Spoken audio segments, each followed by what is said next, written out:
पर्यावरण मराठी निबंध. पर्यावरण ही एक अशी व्यापक संकल्पना आहे ज्यामध्ये आपल्या भोवताली असलेली सर्व नैसर्गिक घटकांचा समावेश होतो. हवा, पाणी, जमीन, वनस्पती, प्राणी, पर्वत, नद्या, समुद्र हे सर्व पर्यावरणाचे अविभाज्य भाग आहेत. मानव आणि पर्यावरण यांच्यातील नाते अतिशय जिव्हाळ्याचे आणि अविनाशी आहे.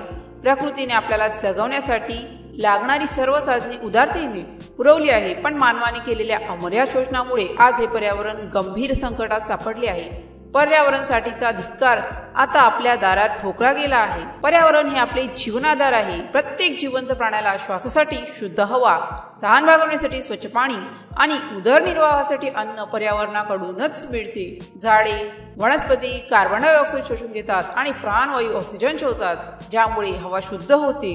झाडेची मुळे जमिनी धरून ठेवतात आणि भूस्खलन रोखतात.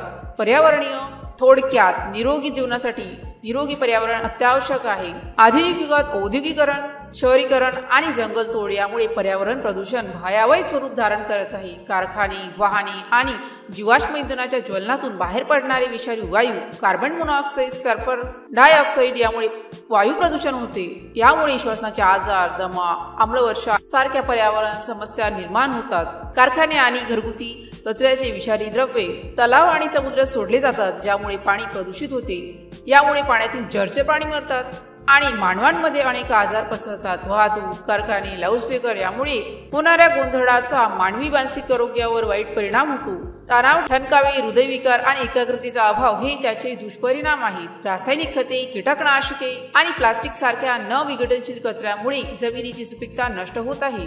अविरत वाढणारे उद्योग आणि त्यासोबतच येणारे प्रदूषण, वाढत्या लोकसंख्येची गरज भागवण्यासाठी निसर्गाचे अमर्याद दोहन, रहदारी, शहर विस्तार आणि जागा मिळवण्यासाठी केली जाणारी मोठ्या प्रमाणावरील जंगलतोड, पर्यावरणाच्या संवर्धनाबद्दलच्या जागरूकतेचा अभाव ही समस्या खूप मोठी आहे. पण काही साध्या पण महत्त्वाच्या पावलांद्वारे आपण यावर मात करू शकतो. एक झाड तरी केवळ कोरडे म्हणून या लावा घरी हे तत्व अंगीकारून अधिकाधिक झाडे लावले पाहिजेत. जंगले ही पृथ्वीची फुफ्फुसे आहेत, त्याचे संरक्षण करणे गरजेचे आहे. प्लास्टिकचा वापर कमी करून कागद, काच, धातू यांचे पुनर्वापर करावे. जुन्या वस्तूचा पुन्हा उपयोग करावा. कोळसा, पेट्रोल यासारख्या पारंपरिक इंधनाऐवजी सौर ऊर्जा, वायू ऊर्जा, जलविद्युत ऊर्जा यासारख्या नवनवीन ऊर्जेचा वापर वाढला पाहिजे. समाजातील प्रत्येक व्यक्तीला पर्यावरणाच्या महत्त्वाबद्दल शिकवणे आणि जागरूक करणे, लहान मुलांपासून ते थोरांपर्यंत सर्वांमध्ये पर्यावरणाबद्दलची जबाबदारी निर्माण करणे, कठोर पर्यावरण कायदे करून त्यांची अंमलबजावणी करणे, स्वच्छता मोहिमांना चालना देणे. पर्यावरण दिन एक दिवस साजरा करण्यापेक्षा प्रत्येक दिवस पर्यावरण समजून त्याचे संरक्षण करणे यातच खरी शहाणपण आहे. पर्यावरण हे आपल्यासाठी एक धरोहर आहे, जी आपल्याकडे आपल्याला पुढच्या पिढीसाठी सांभाळून ठेवायची आहे.